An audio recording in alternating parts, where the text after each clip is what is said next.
All right. Hey, everybody. Dr. Sean Talbot.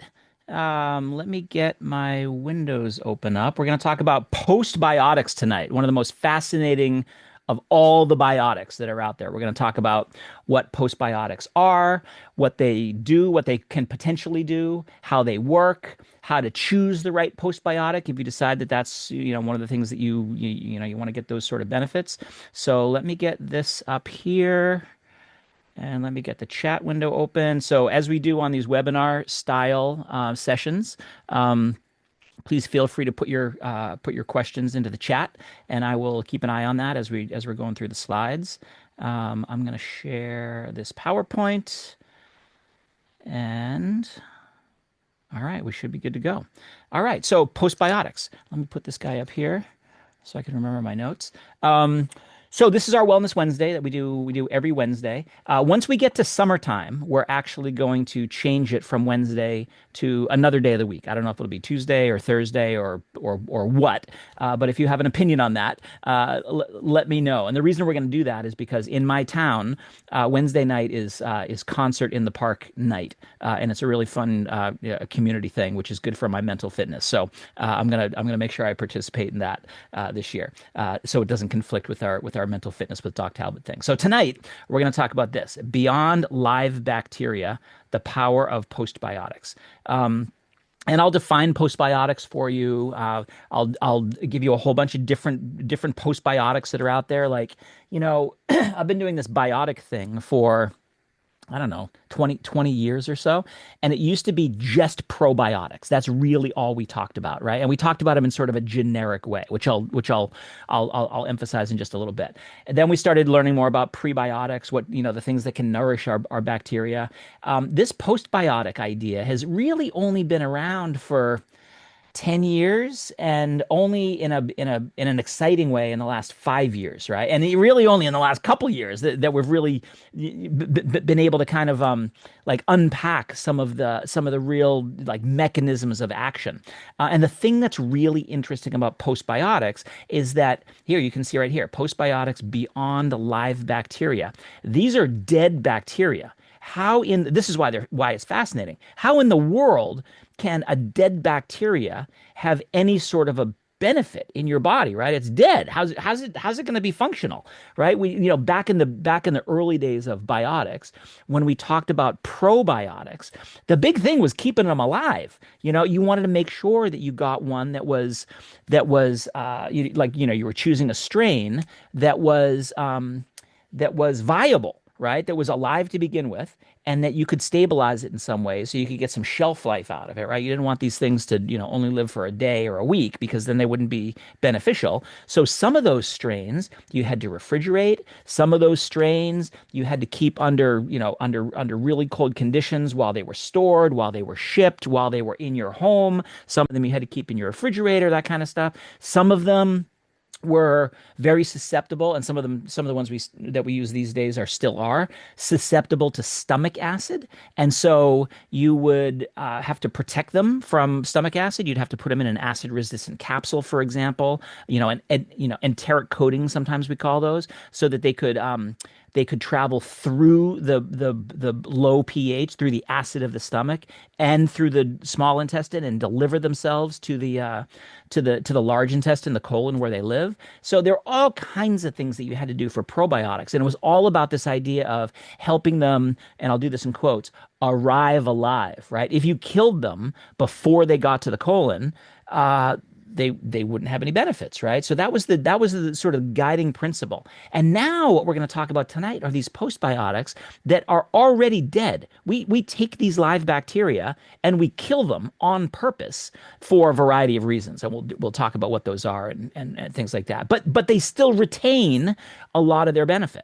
Right. And that doesn't go for every probiotic. It isn't like you can just take any probiotic you're interested in and kill it, and it will still have its benefits. Right. A lot of times, if you kill it, you just ruined it. But these specific strains that we're going to cover tonight do have some of that residual benefit, and not only residual benefit. Sometimes the postbiotic version is even better, more effective. It has a better signal. It has a better health benefit than the probiotic version, the live version. And that should be like, pow, how can you take a bacteria and kill it, and now it works better than the live version? So that's where this really gets fascinating. So this is part three in our Biotics Masterclass. So beneficial biotics, or BS, buyer's guide to probiotics, which we've already covered, prebiotics, which we've already covered, postbiotics, which we're talking about tonight, and then next week we'll talk about phytobiotics. Okay, so here are the classes that we've done. These first two, the probiotics decoded and the prebiotics that actually change outcomes, these are already posted up. So if you missed the live version of it, you can go watch it on replay.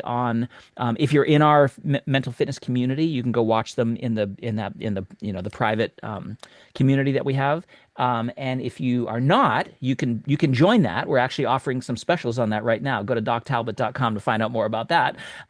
You can go to YouTube, and you can see them for free on YouTube. Okay, and then next week, like I said, we're going to talk about phytobiotics, which is fascinating in a whole different way, because these are plant extracts, or plant components that talk to your microbiome and to your brain and to your heart and to your immune system and throughout your whole body. So that'll be another interesting discussion, I think. So here's all the sort of blah blah blah about my background. I am the kind of work that I do is sometimes called psychonutrition, or nutritional psychology. It's the link between food and mood. And I just want to focus you on this little box right here. This is where to find out more information about this kind of stuff. If you're interested in biotics, if you're interested in peptides, if you're interested in different fibers, if you're interested in neurotransmitters like cortisol or serotonin or dopamine or any of that kind of stuff as it relates to mental fitness, you can find a lot of that information here. Doc Talbot is where I have all my educational courses. Like I said, we're doing some really cool things around a mental fitness community. We've got a really cool update to our certified mental wellness coach curriculum that you can read about there. Three Waves B&B is our mental fitness retreat, and Three Waves Wellness is where you can find all that information there, including some of the products that we do, science-based nutraceuticals. Okay, so here's some of the things that we've covered on the last few calls. Like I said, these are all posted up into our mental fitness community, so that people can watch them on demand. The slide sessions, or the slide decks for all of those, are also going to be part of that community. We're doing a revamp of the mental fitness community. So when that opens on April 1st, all of these PowerPoint slide decks are going to be there, in addition to the recorded videos like this one that you're watching. So you can also see a lot of these for free on YouTube. This is Wellness Wednesdays. This is what you're watching right now. You can click there and you can see what the upcoming things are. You can sign up to get on our email list, so you'll be notified of each topic each week. We have a mental fitness quiz that you can take for free, and then this Level Up. This is a book about a free ebook about nootropics, which are brain boosters, adaptogens, which are compounds that help you adapt to stress better, and psychobiotics, which is a specific category of biotics that, there are psychobiotics, there are probiotics that are psychobiotics because they are live bacteria that help you with your mood. There are prebiotics that also have a psychological impact, so those could be psychobiotics. The postbiotics that we'll talk about tonight can have some psychological effects. So any kind of biotic that has a mood quality to its overall benefits could be categorized as a psychobiotic. So this ebook is just covers all of those kinds of things. Ancient remedies for modern performance. You can check that out if you want to. So real quick about sort of my perspective on all this kind of stuff before we get into the nitty gritty of postbiotics tonight. I run a company called Three Waves Wellness. We were just recently voted as a startup star for 2026, basically like startup of the year kind of a thing, because we're really trying to be the holistic mental wellness company, bring together all of these different modalities to help people improve their mental fitness. And mental fitness to us is everything from helping you with your burnout to helping you with your resilience, your ability to handle stress, your fatigue, your anxiety, your sleep problems, all that kind of stuff is under the umbrella of mental fitness. And there's a lot of ways to skin that cat, so to speak. One of the ways is the mental fitness retreat that we set up. We set up the world's first mental fitness retreat here, where I'm talking to you from, Plymouth, Massachusetts. We have trained over 1,000 mental wellness coaches, and our curriculum is approved by a number of different third-party health organizations, American College of Sports Medicine, National Association of Nutrition Professionals, et cetera, et cetera. And we've launched a line of science-based nutraceuticals. So we've got, you can see here, Stress Chocolate, Desert Tea is our kombucha, and then our flagship product, Zenith, which I'll mention just briefly because one of the postbiotics that we'll talk about tonight is actually in that Zenith product because it's a multi-biotic kind of a product. It has probiotics and prebiotics and postbiotics and phytobiotics, all geared towards improving mental fitness, all geared towards helping you handle stress better. Okay, which is resilience. We also have an affiliate program, so you can see all that information at threewaveswellness.com. Okay, so let me just remind everybody each of these biotics, right? Because it can get a little bit of like alphabet soup after a while, right? This biotic, that biotic. Sometimes if I'm doing like a public lecture to like a just a general audience, sometimes I will say prebiotic and I'll get corrected. Someone will say, no, I think you mean postbiotic, or I think you mean probiotic. I think you mean, because like there are these lanes, so to speak. So out there in the general public, most people have heard of probiotics before, right? These are the live bacteria that we covered in episode 1 of this masterclass. Prebiotics are their food. So these are generally different kinds of fiber. And one of the things that we talked about in those first 2 sessions was the fact that certain kinds of bacteria like to eat certain kinds of fiber. And it's really important to match those up, that you get the right food for the right bacteria. And if you do that, if you do that effectively, then you can have something that we call a synbiotic, which is a synergistic biotic, where you'll have a combination product where you have a benefit from the probiotic, and you'll have a different kind of benefit or a complementary benefit of the prebiotic, but then you've put them together in a way where they amplify each other's benefit. So instead of getting 1 + 1 = 2, you get something like 1 + 1 = 4 or 7 or 20, right? That's the idea of a synbiotic. Sometimes we'll add phytobiotics, these plant extracts that we'll talk about next time. Sometimes you'll have plant extracts that can have a prebiotic effect. So last time I gave an example of certain kinds of flavonoids. Flavonoids, even though they're not technically a prebiotic, meaning they don't nourish the bacteria, they can have a protective, I guess would be a good way to say it. They can have a protective effect on the bacteria. So I gave a couple examples of some flavonoids extracted from citrus fruits that they're not really prebiotics because the bacteria aren't eating them. The bacteria aren't using them as food, but they're plant extracts, phytobiotics, that are helping to improve microbiome diversity. They're helping improve the environment of the gut, which makes you grow more good bacteria. They're helping improve the integrity of the gut, so that's reducing inflammation. So you're getting an overall enhancement, if you will, of the microbiome from a phytobiotic because it's having this prebiotic effect. But what we're really going to focus on tonight are these postbiotics, which are, and I'm going to define these in a couple of different ways, and you'll see why in just a second. Here it's defined as inanimate microorganisms and or their components. So at the very top, I said, these are dead bacteria, right? They are, but it could be, well, I'll save the could be until I show you the graphic because it'll make a little bit more sense. Okay, the benefit of us understanding all these different biotics is, first of all, they can all have different benefits, right? So you might get a certain benefit from a live bacteria, and you get another certain benefit from a fiber. And then if they're compatible with each other, you can get this synergistic benefit from the synbiotic. But then there might be another benefit that you can get from a postbiotic that none of those other previous biotics are going to deliver. So when you start combining these different modes of action, you can get different benefits, good, but you can also get different modes of onsets of action. You can get different time frames. This is one of the reasons that people will sometimes hear me talk about a term that I use called phased benefits, that we can use some kinds of biotics that work really, really quickly, like hours, for example.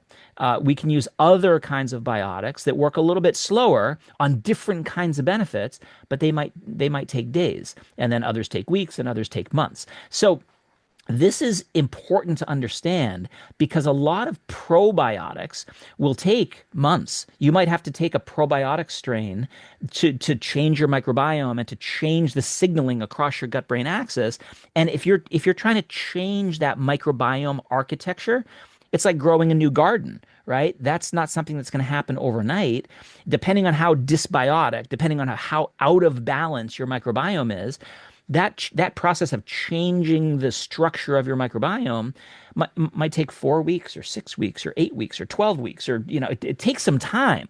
And so like a strategy is to combine some of those like longer duration biotics with faster onset biotics. So you can have something that works in hours, and then something else that works in days, and something else so you can get somebody to feel better like right now, and then in the background their body is balancing in whatever way we're talking about, so that they feel better in another way and another way and another way. And that's phased benefits. I try to build all of my products with phased benefits so that a consumer picks it up and goes, yeah, I want to feel better like now. Okay, let me take this, and I do feel better now. But I feel better in this particular way. I might, like, maybe my stress level came down, or maybe my mental focus improved, right? Those are things we can address very quickly. But if we're trying to solve your depression or your anxiety or your burnout, those are things we might need 90 days to see a meaningful change on. But why should you wait 90 days if we can improve certain things very quickly? Something like fatigue or brain fog or something like that. That might be a week until we can get a meaningful change on it. So you guys get the idea. So that's why it's important for us to understand these different biotics, and not just what they are, but how they work and how fast they work and what kinds of benefits they can deliver. So here. This is postbiotics.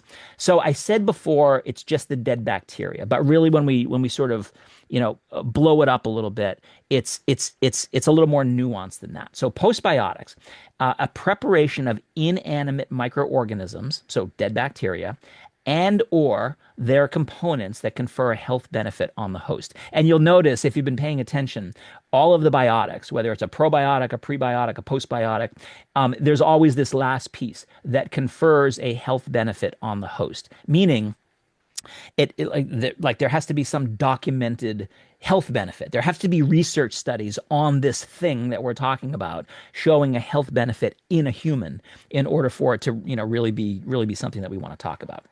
So here's the components. So you can take a bacteria and you can kill it. Usually we kill it by pasteurization. We heat it up. There's a couple of different versions of how we do that. Sometimes we'll heat it up very quickly, turn on the heat, turn off the heat, the bacteria is dead. Sometimes you'll turn on the heat and leave on the heat for 24 hours, 48 hours, 72 hours, and like really, really sterilize everything. There's different reasons for doing different preparations, and I'll give you a couple of examples as we get through here. But so you can have the bacteria on its own, and that can be considered a postbiotic, and or the microbial cell fragments or structures. So sometimes you'll kill the bacteria with heat, and then and be done. Sometimes you'll kill it with heat and then also lyse it, lyse, which means break it up. And so what that does is a couple of things. It chops up the membrane of that bacteria into smaller pieces. And those smaller pieces of membrane can have signaling effects in the gut. They can send signals to other aspects of the microbiome. So they're signaling other bacteria to do things. They can send signals to the lining of the gut. to grow more mucus or produce a particular hormone or a peptide or something like that. They can signal the immune system, and then the immune system will send a signal to a different part of the immune system or into the periphery. So sometimes you want the whole bacteria dead. Sometimes you want it to be lysed, so you get the cellular fragment, the cellular membrane fragment. But when you break, so you can see here, cell walls, membranes, exopolysaccharides, cell wall anchored proteins, pili, etc. Those are all the pieces of the bacteria once you sort of crumble it up into pieces. And sometimes you want the stuff that's inside the bacteria, and this is with or without metabolites or end products. So there's things inside that bacteria separate from the cell wall. There's you can see here organic acids, peptides, secreted proteins, enzymes, bacteriocins, which are compounds that would be detrimental to bad bacteria. So you might want something that's in this good bacteria that kills a bad bacteria. So it could be any combination of these. Categorize or qualifies it to be called a postbiotic. Okay, one of my favorite metabolites is something called butyrate. It's a short chain fatty acid. We'll talk about that a little bit as we go through the slides tonight. But there's lots of them. So there. I think that covers it. So remember, probiotics are the live bacteria. Prebiotics are the foods. The symbiotics is the combination of those two. But the reason I have this slide is to remind us that these get delivered to the microbiome, right? To the collection of trillions of bacteria that are in our gut, that are in our second brain. And then the bacteria make make these compounds, make these metabolites, make these signaling molecules. So the microbiome is being influenced by these biotics that we're delivering, and then the microbiome is making enzymes and proteins and peptides and lipids and organic acids and polysaccharides. These are things that the bacteria are making.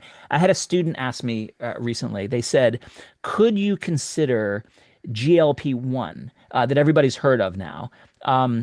Could you consider it to be a postbiotic?" And I kind of thought about it for a second. I said, I understand why you're asking that, right? Because GLP-1 is this natural appetite hormone that we make in the gut. So the natural way to make it is you eat a meal that contains protein and fat and fibers and things like that. When that meal gets to your gut, to your gastrointestinal tract, as your body starts to digest it and absorb it, your gastrointestinal lining, the actual lining of your cell, your human intestinal cells, will make GLP-1. That is a peptide hormone that will travel up to your brain and tell you that you're not hungry anymore, right? It's a satiety hormone. It improves fullness, so we eat less. It also helps to manage your blood sugar. It helps with manage your insulin function. It does a lot of wonderful things. Where most people have heard of GLP-1s now is for the injectable versions of them, and now there are pill versions of them too. Ozempic, Mounjaro, those sorts of things, right? They're diabetes drugs, obesity drugs. So we also have probiotic strains. We have prebiotic fibers, and we have postbiotics that can stimulate your body's production of GLP-1. But so you would think like, oh, it's a metabolite that is acted on, or it is modulated by the gut. So maybe that's a postbiotic. It doesn't technically qualify because postbiotics have to be things that the bacteria are making. Okay.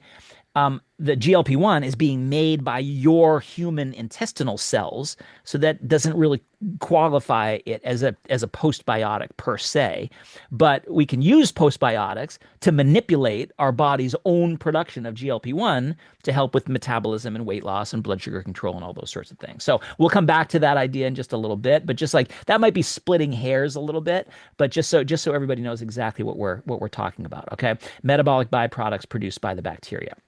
So if we knew that there were, organic acids or polysaccharides or whatever that were produced by those bacteria, we could just take those things. We could take the metabolites and supplement with the metabolites. And, one of the best ways to do that is to eat fermented foods. I've used this slide in each of the biotics lessons so far, right? We used it when I talked about probiotics to make a couple points, prebiotics make a couple points. I'm going to use it tonight. I'll probably use it in phytobiotics as well.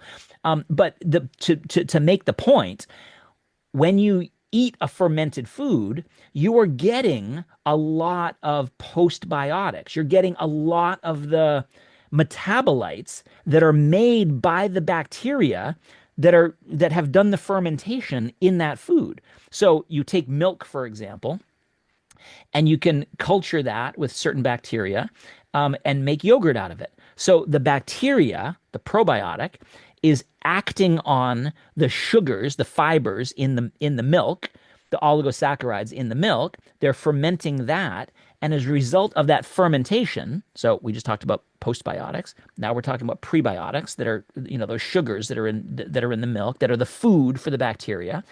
They're producing these postbiotics, so oligosaccharides, polyphenols, fatty acids, organic acids, short chain fatty acids, all of these signaling molecules. That's really why fermented foods are good for us. It's because of all these beautiful bioactive molecules. This is what gives fermented food it's like sour, kind of tangy taste because of these acids. But that's also what gives it its health benefits. It's health benefits for reducing leaky gut. It's health benefits for improving the thickness of the mucus lining. It's health benefits for reducing inflammation. It's health benefits for modulating the immune system. All those sort of benefits are really because of the postbiotic signaling effects, those metabolites, but you don't get those unless you have the prebiotics that are in the substrate, whether it's a dairy or it's vegetables or it's sour or it's cabbage or whatever. And you don't get the action unless you have the bacteria, right? So this fermented food really is the original symbiotic, if you want to think of it that way. Okay. So here's all the whole, biotic family, prebiotics, blah, blah, blah. We've already talked about that. Probiotics, blah, blah, blah. Postbiotics, blah, blah, blah. Byproduct of prebiotic and probiotic activity, which is what I just described. Okay. And we can get postbiotics from lots of different places. We can get them from lysing these bacteria, like I described earlier. We can get them from different prebiotics. We can get them from protein fermentation. This tyndalize that refers to uh, tyndalizing is like sterilization is another way to say that. So you can pasteurize something, heat it up very quickly for a short period of time, and done. Right? That's how we pasteurize milk, for example. It kills the bacteria, but like maintains the rest of the nutrition there. Tyndalizing is like a 3-day sterilization process. So it kills everything. So there's nothing alive in there anymore. It's just sort of a more extreme pasteurization is an easy way to think about it. So we can get the bacteria and the postbiotics from a lot of sources, but then we can also process them in a wide variety of ways to get out either the whole collection, like what you would get in a fermented food, or very specific things. And one of the ones that I mentioned just a few minutes ago are these short chain fatty acids. These are some of my favorite ingredients to talk about. You can take butyrate and you can supplement with it. I formulated products with butyrate. Butyrate is it's hard to say what it does. Sometimes I joke with people. I say, "What do you want it to do?" Because short chain fatty acids have so many wonderful benefits. They're good for the brain. They're good for the immune system. They're good for your metabolism, meaning your blood sugar control and your insulin function and your leaky gut. And they help with weight loss. And they do so many wonderful things. And most of us don't get enough butyrate exposure because where we typically get most of it is when we feed our bodies fiber. Our bacteria and our microbiome chomp on the fiber, and one of the side benefits is that they make a lot of butyrate. So if like the best way to get lots of butyrate is to eat lots of fiber. But as we talked about last week, Most of us don't eat nearly enough fiber. And because of that, we're not getting nearly enough butyrate. And because of that, all the things that I just mentioned in terms of benefits are not on offer to us, right? So that's why we have brain issues. That's why we have immune system issues. That's why we have metabolism issues, et cetera, et cetera. So one strategy is to supplement with butyrate. Another strategy is to take a postbiotic that increases production of butyrate. So that's a we'll sort of get to that, like which postbiotics do that. We talked about some prebiotics last week that do that. We talked about some probiotics 2 weeks ago that do that. So there's this idea of you can take it or you can make it, or maybe you want to do both, right? And get it sort of from both ends at the same time. But look at all these other things that we could process those bacteria in a postbiotic form to get. We could get peptides, which are really really hot and really hypey right now. We can get the cell walls, and those cell walls have signaling qualities that you'll see in a second. We can get these extracellular vesicles. We can get enzymes, like what you're seeing here, catalase and superoxide dismutase. These are potent antioxidants. They're literally a million times more potent as antioxidants than the antioxidants that you probably know of, like vitamin C or vitamin E or beta carotene or something like that. And they're much safer. They're much safer to supplement within your body. Vitamins, all the B vitamins, B9, B12, the whole host of B complex vitamins. There's a subgroup of people that have something called MTHFR, which is a methylation problem, and I'm only going to say it in sort of in quotes problem. If you have one of these genetic predispositions to not be able to methylate effectively, um, you have trouble making neurotransmitters. You generally have more inflammation in your body. You have a lot of brain fog. You have a lot of fatigue. A lot of people with MTHFR will get misdiagnosed as people with chronic fatigue syndrome or fibromyalgia or long COVID or something like that, because they feel kind of awful all the time because they're genetically predisposed to not be very good methylators, and methylation is one of the needed pathways to make some of these signaling molecules. And so a lot of those people will take methylated forms of B vitamins, which are the active forms of B vitamins that help the methylation process proceed, right? So you'll take methylated B12 or methylated folate, which are great. Like when I formulate with B vitamins, I use the methylated forms. But if you have a functional microbiome, your microbiome is making plenty of these methylation cofactors, plenty of these B complex vitamins, and you'll just absorb them from your own gastrointestinal tract, and like you won't even have those methylation problems anymore. So like this is the promise of this biotics approach, right? That we can get our microbiome as this internal, on demand, natural pharmacy to make what we need when we need it. And with postbiotics, we can get very sort of precision nutrition in saying like, oh, I don't need everything. I only just want this subfraction of these signaling molecules to do this particular thing. Okay, so um, here's an even more in-depth view of some of the things that we can get out of this idea of postbiotics, right? Dead bacteria and or their cell walls and or all the wonderful bioactive signaling molecules that are inside. So different kinds of acids. I just talked about the B vitamins, cell wall components, short chain fatty acids, um, different bioactive peptides that can be good for good bacteria or bad for bad bacteria. So some of these signaling compounds are things that are going to be like antibiotics for E. coli's or antibiotics for salmonellas or something like that. You can get enzymes so that if you're somebody who has trouble digesting, a certain kind of food, you have trouble digesting beans, you have trouble digesting dairy proteins, you have trouble digesting things, we can get the enzymes to give you that enzyme to, like restore your ability to digest that particular thing. Um, and what you'll see on in two slides, you'll see that a lot of the benefits of postbiotics end up being immune system benefits because a lot of what we're actually delivering with these postbiotics are those cell wall components. And those cell wall components will have signaling effects within the microbiome, but will also have signaling effects within the immune system. Remember that about 70-75% of our immune system is is physically in the gut. And it's in there for a lot of really good reasons that I won't go into right now. I've done a whole master class on the immune system, so you can go check that out if you want to, and the relationship between the microbiome and the immune system.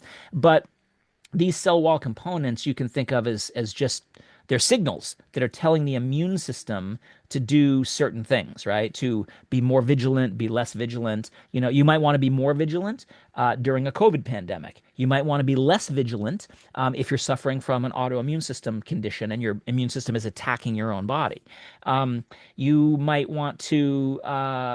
So I'll just leave it there before I go too far down the rabbit hole of the immune system. A lot of these signals happen. A lot of these postbiotic benefits are signals that support your immune system in different ways. So here's a nice simplified graphic to bring this point home.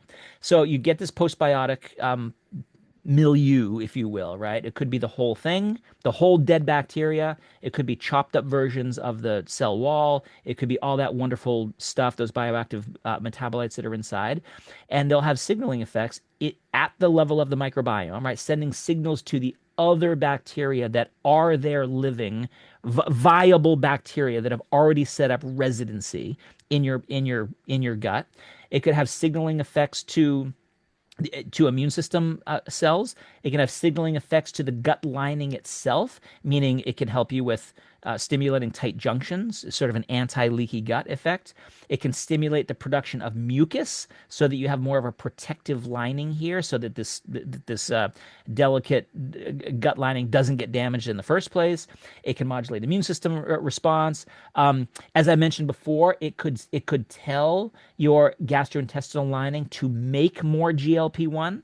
So that's a postbiotic effect, even though GLP-1 isn't, as I just described, isn't a postbiotic itself.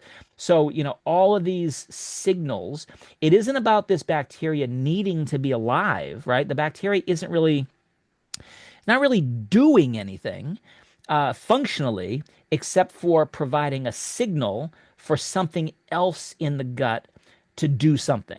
If that is more logical to think of it that way. So it's the signal that tells your bacteria to do something. It's the signal that tells your mucus lining to do something. It's the signal that tells your enterocytes to do something or your immune system to do something, right? So it's more of a signal than an actual functional component as the way we typically think of, ingesting a bacteria like a probiotic. So what are some of the big benefits that are documented? Remember our definition of a postbiotic is the bacteria and or the cell wall and or the metabolites that deliver a health benefit to the host. That's us. We're the host. So what are these health benefits? A lot of them are immune system. So most of the postbiotics that you're going to see in like 3 or 4 slides, the commercially available postbiotics, the actual ones that you can go out and buy on the market, most of them have an immune system benefit. Some of them have an antibiotic benefit, so helping you get rid of parasites or SIBO, small intestinal bacterial overgrowth, or other kinds of quote unquote bad bacteria. Some of them have a psychobiotic effect, so some can help you with social connections like oxytocin. Some can help with other mood state parameters like serotonin production for I'll just say quote unquote happiness, right? It's really less depression, which is different than more happiness, but you get the point.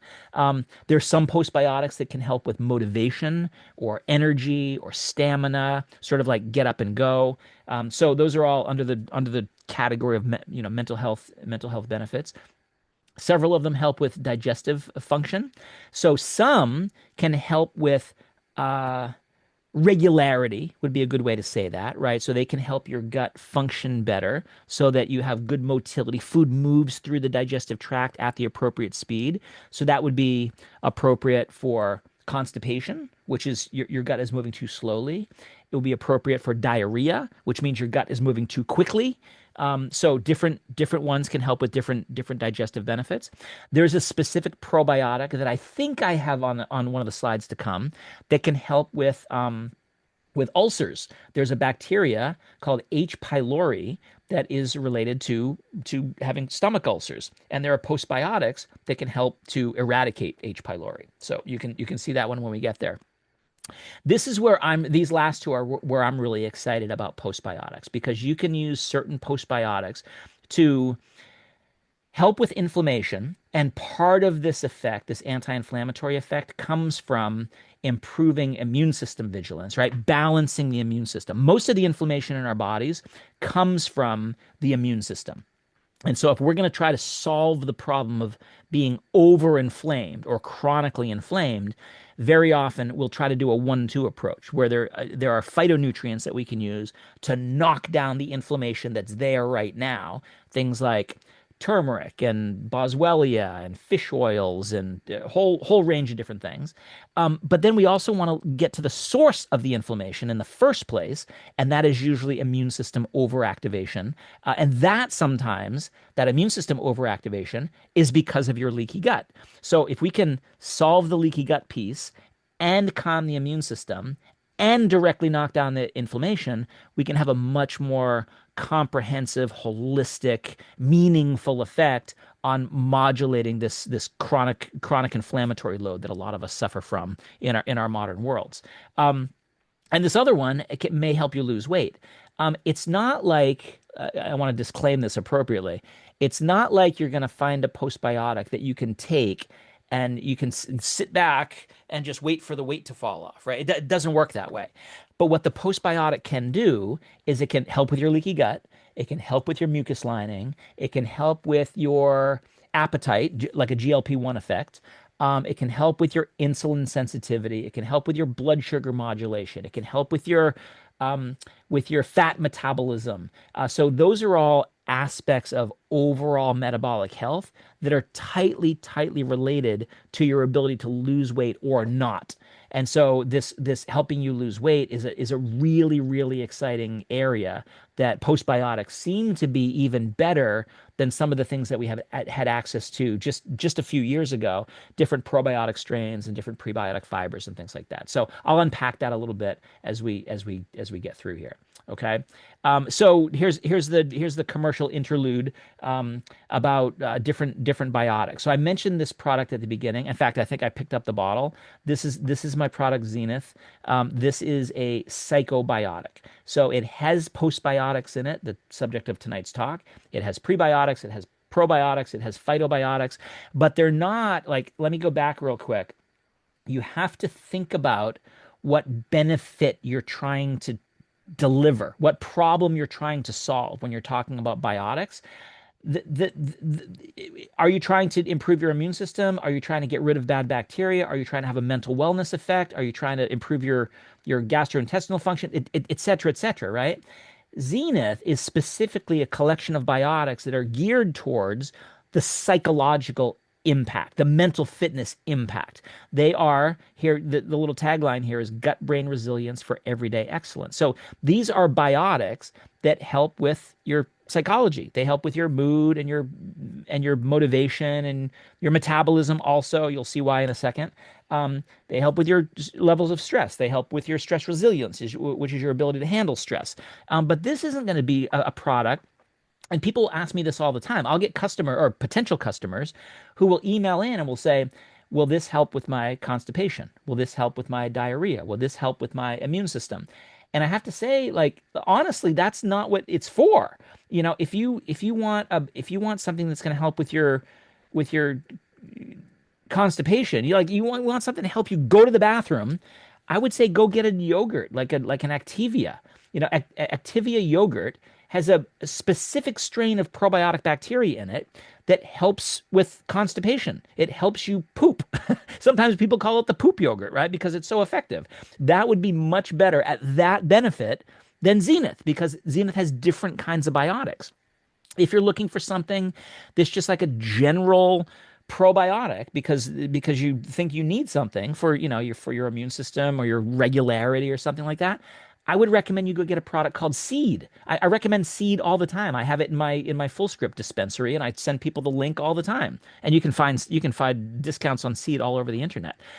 If you're looking for something to help with your heartburn, for example. I actually take a prebiotic called Isovive. That's a little prebiotic goo that I take every night before I go to bed, and it really helps with my heartburn. Right? That's where it shines, but it doesn't do anything for my psychology, which is where Zenith shines. Right? So just if you're thinking of biotics, don't choose a biotic of any flavor until you answer the question, well, what do I want it to do? Right? That's really the most important thing, which we're gonna get into in a little more detail as we go through. But if you're looking for a psychobiotic, something to help you feel better, this is a good option for you. Okay.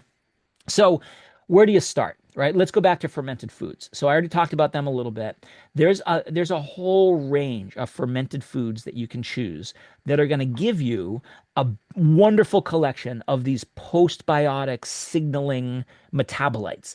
And so ideally, what we would love for all of us to do is to have a little bit of these fermented foods at every meal, right? That would be the ideal. That's how they're used in a lot of Eastern cultures. Is that you're having a little tiny bit of sauerkraut or kimchi on the side of your plate, like literally a mouthful, so that you're at every meal, every eating occasion, you're getting a little bit of these signaling molecules because those signaling molecules are going to help you with your digestion, with your absorption, with the transit of those signals down to your gut, and the signals that come out of your gut to the whole rest of your body for your immune system and your mood and your immune system and et cetera, et cetera, et cetera. So that's one of the reasons that I talk about these all the time. So, you can space these out through the day, have a little bit of yogurt with your breakfast, have a little bit of sourdough with your lunch, have a little bit of kimchi with your dinner, and experiment. There's all kinds of different ones you can choose, and they're all pretty delicious. And I'm not gonna. I just want to put in this to remind me because I've already showed you this slide, that it's all these wonderful signaling molecules that have benefits across the entire gut lining, but also for the immune system and systemically you have this range of benefits. Okay, so let's talk about how they work. Right? I'm a nutritional biochemist. I have a pretty good BS detector, right? So I was actually talking to a friend earlier this afternoon, and he's formulating a product, and he said we just added. I'm not gonna say what they added into a product they're launching, and I said to him, I go, man, I just don't see how that's going to work, right? What he was adding was this very large molecule that is just absolutely not going to be absorbed, right? I said to him, I go, it's going to get digested in the stomach or the small intestine, and this effect that you think you're going to get is actually going to be destroyed, and you'll absorb the component parts, but it's very unlikely that your body's going to put them back together again in that complex shape, and you're not going to get the benefit that you're looking for, right? So like that's my BS detector going off, saying like what's the mechanism here? How is this supposed to work? What is actually going on under the hood, right? So that's always sort of my default position, and I think I drive my students crazy because I want them to understand the biochemistry, because if we can do that, a lot of times then we can troubleshoot a given situation, whether it's our situation or it's a situation for a client or something like that, and try to help them, get the right resolution. But when it comes to probiotics, the five main mechanisms of action are beneficial modulation of the resident microbiome, right? That's the trillions of bacteria that are living in your gut right now. You take a postbiotic, remember it's a signal. What is the signal that is being sent to those bacteria that are already living in your microbiome. Lactic acid is one of those. So when you have a yogurt, for example, right, one of the main yogurt creating bacteria is lactobacillus. Lactobacillus are bacteria that can produce lactic acid, and that lactic acid is what gives the tanginess to yogurt, and that lactic acid makes your gut just slightly acidic. Why is that good? Because being just slightly acidic as a gut environment is like miracle grow for good bacteria. So you set up the environment, you set up the greenhouse conditions, so to speak, for those beautiful flowers, your good bacteria, to bloom at their most efficient way. So that's one way we can think of a mechanism of a postbiotic. Enhancement of the gut epithelium barrier. These are the actual cells of your intestinal tract, right? That's the one cell layer thick lining that makes up your cells. So if you were to go back to this picture, these enterocytes are these little bricks that you see, right? That's the lining of your gut. And see how they're like tight up to each other bricks? That's what we call your tight junction. If there were spaces in between any of those bricks, that would be a leaky junction, and that would be leaky gut. Okay, so enhancement of that barrier can be a benefit, or can be a mechanism of action whereby a postbiotic delivers its benefits. Modulation of the local and systemic immune response. So remember, 70% of your immune system is in your gut. If we change what's happening to the immune system in your gut, it doesn't stay in your gut. That signal, think about it, your immune system is distributed through your whole body, and it's concentrated in certain places. It's concentrated in your gut, it's concentrated in your lymph nodes and things like that.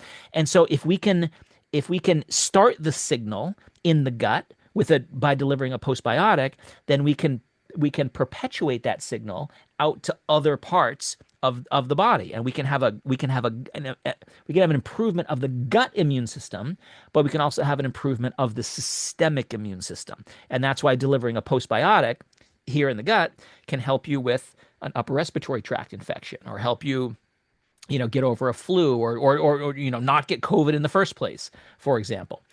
Modulation of systemic metabolism. This is where I think it gets really exciting, and you'll see. When will I get into this? I've only got about 4 or 5 slides left. Modulating systemic metabolism. This means that we can get your body to make more of that GLP-1, so your appetite is under control. We can improve your blood sugar dynamics so that you have more fat metabolism, and you're not hungry from your blood sugar crashing. So a metabolic benefit. And then signaling via the nervous system. This is where we get those psychobiotic effects, right? Because if we can get a signal in the gut to stimulate something like the vagus nerve, which runs from the gut all the way up to the brain, we can get a relaxation effect, and we can de-stress in the face of in the face of being stressed out. We can modulate different neurotransmitters like serotonin for happiness, and dopamine for motivation, and acetylcholine for mental focus, et cetera, et cetera. Okay, so once we understand those underlying mechanisms, then it gets us to understand, aha, here's the mechanism that delivers this benefit, and we can trace it back to specific postbiotics that we might want to look for in a commercial product that we can add to our supplement stack. So these are some of the ones that are out there. You can go and Google these right now, and you can find products that are using Epicor or Lac Shield or et cetera, any of these. But if you look at the benefit here, and I'm not going to read through all of these, like this is like you can take a picture of this, you can watch it on, you can stop the video if you're watching on YouTube or you're watching in our mental fitness community, and you can go look and find these ingredients later. I will talk a little bit about this one, Epicor, because this is one of the original postbiotics.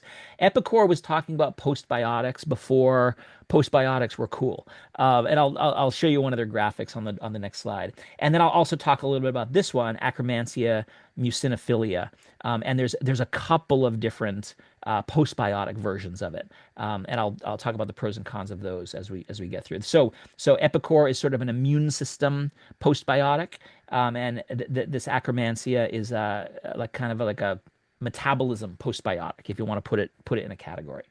Okay, So here's Epicor. I've used this graphic for years in my presentations, right? To mostly to talk about the differences between prebiotics and probiotics.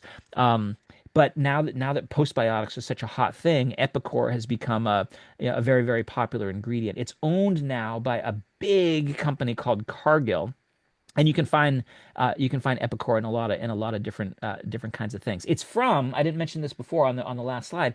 It's from yeast, so you get an immune system benefit from this.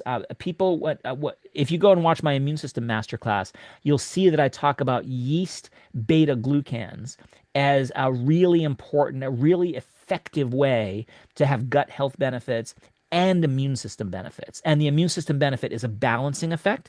So it can help you if you're trying to ward off an infection like a cold or a flu or a COVID or something like that. It can also have balancing effects if you're trying to calm your immune system in the face of an autoimmune system condition or an allergy or a food intolerance or something like that. So when I talk about yeast extracts, Saccharomyces cerevisiae, um, uh, when I talk about those yeast extracts, they're typically very highly purified beta glucans, like a 1,3 beta glucan or a 1,3, 1,6 beta glucan. This Epicor is a yeast extract, but it's not as purified. Is probably a good way to say it. Um, I know scientists, immunologists who study the very purified beta glucans, and they will kind of dismiss Epicor. They'll go, "Oh, it's a dirty beta glucan because it's not purified down to just the beta glucan. It's a beta glucan, but it really is more of a holistic yeast postbiotic, right? So you take that yeast cell and you chop it up a little bit, and what do you get? You get, you don't really get any of the whole yeast cell, right? So it's not like you're supplementing yourself with yeast, right? People get sort of freaked out about that, but you are getting the cell wall of yeast. You are getting some of the metabolites that were in that yeast cell, and so proponents of Epicor would say, oh, it's a more holistic, more overall benefit for gut health and immune system because you're getting all these different postbiotic components, and then the purified beta glucan people would say, oh, all we care about is just that one little fraction of the yeast cell wall, the 1,3 beta glucan. That's all we care about. Tomato, tomato. There's benefits on both sides, and it really is sort of benefits you're trying to look at. So that's one of them. Yeast can be considered a postbiotic effect. This one I want to spend a little bit of time on, Akkermansia. This is one of the hottest biotics out there. And there are a number of products that use live probiotic Akkermansia muciniphila. Um, and there's pros and cons with that, right? Akkermansia, when it first came on the market as a probiotic, was really, really expensive. This is a type of bacteria it's an anaerobe, meaning, excuse me, it doesn't like oxygen. So if it's in your gut, living in the lower part of your digestive tract where it's supposed to, there's no oxygen down there, or there shouldn't be any oxygen down there, and it thrives in that atmosphere. Um, if you have oxygen down there, you have something going on, right? And you probably have a range of gastrointestinal problems because of that. It's going to mess up your whole microbiome. It's going to mess up your mucus lining. It's going to mess up your gastrointestinal integrity. It's not going to be a good situation. So Akkermansia has a lot of wonderful metabolic effects. Here's a particular paper from 2021. Akkermansia muciniphila, is it the holy grail for ameliorating metabolic diseases? If you have the right amount of Akkermansia, you're going to be less likely to gain weight, or you'll be more likely to lose weight if that's what you're trying to do. You'll have better insulin function. You'll have better blood sugar control. You'll have better lipid dynamics, meaning lower cholesterol and lower triglycerides and more good cholesterol and less bad cholesterol. You'll have less fat mass. You'll have lower inflammation. I mean, holy grail indeed, right? If you can have enough of that. Unfortunately, when you try to isolate Akkermansia and put it into a capsule, for example, it dies because now it's in an oxygen-rich environment, and that isn't what it likes to be. So a couple of companies a few years ago figured out how to manufacture acromancy in a way that protects it in an oxygen-rich environment, which is where we all live. And so there are plenty of products now that you can go out and you can buy probiotic live versions of acromancy. Um, they're pretty expensive. Uh, so so that's one downside. The other downside is that it's a probiotic. So now you have to make sure that it maintains its viability. Is it processed the right way? Is it stored the right way? Are you delivering it to your body when you ingest it the right way? What's its shelf life? What's its storage conditions? Like all that kind of stuff. That's why having a postbiotic version of it is so exciting. If we can maintain the not the viability because it's dead, but if we can maintain its efficacy, its signaling qualities. So this is a nice paper. One of the things that it's a review paper, so it goes through all the different studies on acromantia, probiotic versions, prebiotic, or probiotic versions, postbiotic versions. And one of the things that it really hones in on is this. There's a membrane protein in acromantia called AMUC, and there's a couple of different versions of AMUC. Um, as long as you have that component of the cell membrane, you maintain the benefits of acromantia. So that's an important thing if you're looking at a live version probiotic or a dead version postbiotic. It has to have this AMUC signal in order to deliver the signal where we want it to in the gastrointestinal tract. And where it delivers that signal, whether this is live acromantia or dead acromantia, you can see in the upper left-hand corner where my cursor is right now. It is a manufacturer of short-chain fatty acids, like butyrate, for example. It helps thicken the mucus lining of the gastrointestinal tract. It helps to maintain the tight junctions of these epithelial cells. So it's doing all the things you want at the level of the gut, but then it's doing all the things, outside of the gut. It's helping lower inflammation. It's helping reduce cancer cell proliferation. It's helping. So this metabolic endotoxemia is the result of leaky gut. This would end up leading to more inflammation. It's helping with GLP-1 and PYY uh, uh, synthesis. So it's telling these cells, intestinal cells, to make more of these peptides. They're going to help with your insulin function, blood sugar control, and help with your appetite. It's helping your immune system. It's sending signals to your fat cells and to your liver and to your brain, and it can improve overall metabolism. So it's doing a heck of a lot of things. One more issue with supplementing. So all that sounds amazing, right? One of the potential risks of supplementing with live acromantia is, what if you get too much of it? Can you have too much of a good thing? Um, this is somewhat theoretical, but I think it's enough of a risk where if I were given the choice of supplementing with a live acromantia or a postbiotic dead acromantia, I would choose the dead one. And it's this: where your acromantia lives in your gastrointestinal tract is in your mucus lining. So mucinophila means mucus loving. And the reason that acromantia loves mucus is because that's its food. It lives in the mucus lining because it wants to eat the mucin in your mucus lining as its primary prebiotic, as its primary source of nourishment. So theoretically, if you supplemented with too much acromantia, it could eat down your mucus lining and destroy your mucus lining and lead to leaky gut instead of prevent leaky gut. What it generally does when it's at the right level is it eats your old mucus lining, and then your body makes new mucus lining. So it's like, in a perfect scenario, it's eating all the bad stuff. It's eating all the old stuff that you need to get rid of anyway, and then your body is backfilling with new stuff. So it's really part of the overall turnover process. But if some of these supplements that are hitting the market are pretty high dose acromantia, live acromantia, and theoretically you could actually be causing a problem by over supplementing. But if you supplement with a dead one, it's not eating anything. It's just sending the signals that we see down here, these metabolic signals. So you sort of get the good without any of the potential bad. Okay, so Here's three postbiotic versions of acromantia. So I showed you a slide a couple slides ago with different versions of all kinds of postbiotics. These are all acromantia postbiotics. And you can see here in general, all three of these improve intestinal barrier function, so less leaky gut, enhance fat burning, reduce chronic low-grade inflammation associated with obesity and type 2 diabetes. And all of these are good. Like I've looked at all of these. They're all wonderful choices, and you can Google them and you can find them in different products that are out there right now.